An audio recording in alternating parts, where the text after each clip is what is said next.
Lift our earthbound longings, fix them, Lord, above, is an old hymn.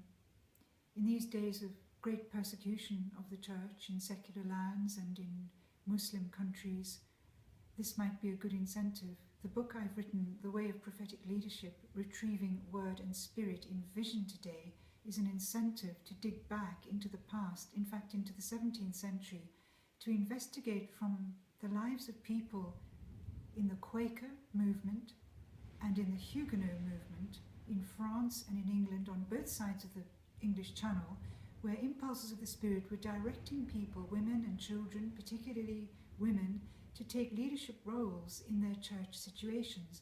They were in persecution times.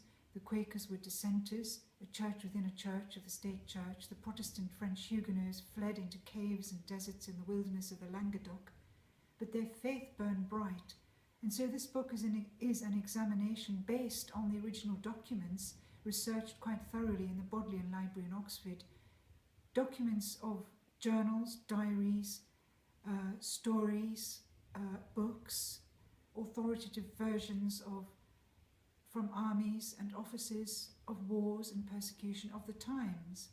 And it is an attempt to draw out lessons, to retrieve lessons that the church today can learn in terms of leadership, particularly prophetic visionary leadership. So it digs back to examine how prophets worked in those days, how apostles worked, how pastors worked, how evangelists worked, to inspire us today.